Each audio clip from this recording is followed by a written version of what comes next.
কারাগারের উঁচু প্রাচীরের ভেতর বন্দী ছিলেন তিনি। অন্যদিকে ঘরের ভেতর নিভে যাচ্ছিল দুই প্রাণ। নিষিদ্ধ ঘোষিত ছাত্রলীগ নেতা জুয়েল হাসান সাদ্দাম তখন জেলে, রাষ্ট্রের চোখে অভিযুক্ত এক আসামি। ৫ আগস্ট শেখ হাসিনা সরকারের পতনের পর আত্মগোপনে থাকা অবস্থায় ২০২৫ সালের ৫ এপ্রিল গোপালগঞ্জ থেকে গ্রেপ্তার হন তিনি। এরপর থেকেই বিভিন্ন মামলায় কারাগারে ছিলেন। কিন্তু স্বামী হিসেবে, বাবা হিসেবে তিনি ছিলেন অসহায় এক মানুষ, যাকে শেষবারের মতো স্ত্রী ও শিশু সন্তানকে দেখার সুযোগও দেওয়া হয়নি। সেই বঞ্চনার মধ্যেই ঘটে গেছে এক মর্মান্তিক ঘটনা, যা এখন দেশ জুড়ে প্রশ্ন তুলেছে মানবিকতার সীমা নিয়ে।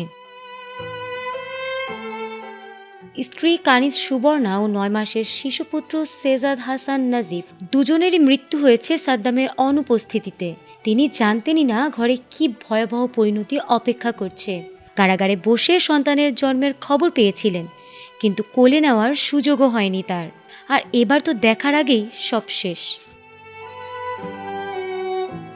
আর এই মর্মান্তিক ঘটনার পর পরিবার একের পর এক আবেদন করেছিল প্যারোলে মুক্তির জন্য, কিন্তু সেই দরজাও খোলেনি।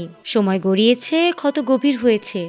শেষ পর্যন্ত স্ত্রী সন্তানের মরদেহ কারা ফটকে এনে দেখানো হয়েছে সাদ্দামকে। জীবনের সবচেয়ে নিষ্ঠুর মুহূর্তে দাঁড়িয়ে তিনি কেবল তাকিয়েছিলেন নির্বাক দৃষ্টিতে। ছুঁয়ে দেখার আর কিছুই করার ছিল না। এরপরই এলো জামিনের খবর। হাইকোর্টের আদেশে মুক্তির পথ খুলল, কিন্তু সেই খবরে আনন্দ নয়, বরং দীর্ঘশ্বাস।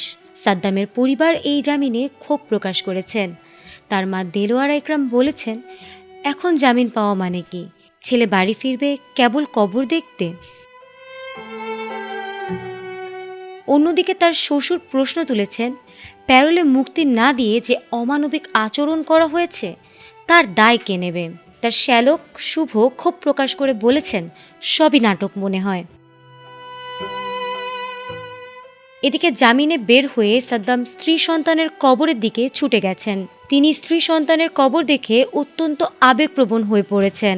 তিনি কান্নায় ভেঙে পড়েছেন, আক্ষেপ করে জানিয়েছেন, যাদের জন্য স্বাধীনতা বা বাড়ি ফেরা তারাই আজ আর নেই। তিনি মানসিকভাবে ভেঙে পড়েছেন, তার চোখে মুখে শোকের ছাপ স্পষ্ট। এই জামিন হয়তো আইনিভাবে সঠিক, কিন্তু সময়ের নিষ্ঠুর দেরিতে তা হয়ে উঠেছে এক নিঃশব্দ শোকবার্তা। ফারহানা হক, এটিএন বাংলা।